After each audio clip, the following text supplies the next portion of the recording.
సభా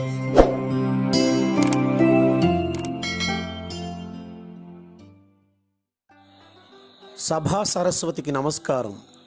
అందరికీ స్వాతంత్ర్య దినోత్సవ శుభాకాంక్షలు. 1947లో బ్రిటిష్ వలస పాలన నుండి మన దేశం స్వాతంత్ర్యం పొందింది. దీనిని గుర్తుగా ప్రతి సంవత్సరం ఆగస్టు 15న భారత స్వాతంత్ర దినోత్సవాన్ని జరుపుకుంటున్నాం.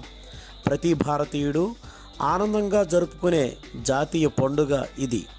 ఎందరో మహనీయులు స్వాతంత్ర్య పోరాటంలో తమ జీవితాలను తృణప్రాయంగా విడిచిపెట్టారు. మహాత్మా గాంధీజీ శాంతి అహింసల ద్వారా మాత్రమే స్వాతంత్ర్యం తెచ్చుకోగలమని చెప్పి దేశ ప్రజలందరినీ ఉత్తేజపరిచారు. అనేక ప్రాంతాలలో అనేక మంది నాయకులు తయారయ్యారు. శాంతి అహింస అనే ఆయుధాలతో దేశ ప్రజల ఆగ్రహం బ్రిటిష్ ప్రభుత్వంపై పెల్లుబికింది. ఎందరో నాయకులు, సామాన్య ప్రజలు స్వాతంత్ర్యం కోసం అనేక ఉద్యమాలలో పాల్గొన్నారు.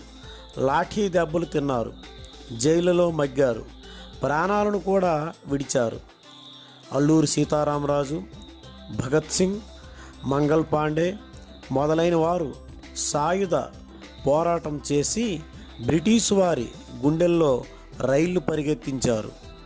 ఈ విధంగా ఎంతోమంది త్యాగధనుల ఉద్యమ ఫలితంగా మనకు స్వాతంత్రం వచ్చింది.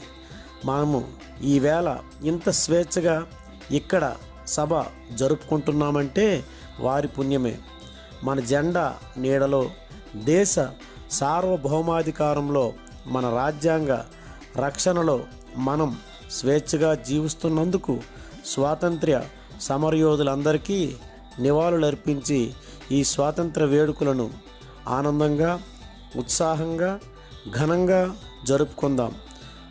మరొక్కమారు అందరికీ స్వాతంత్ర దినోత్సవ శుభాకాంక్షలతో భారత్ మాతాకి జై.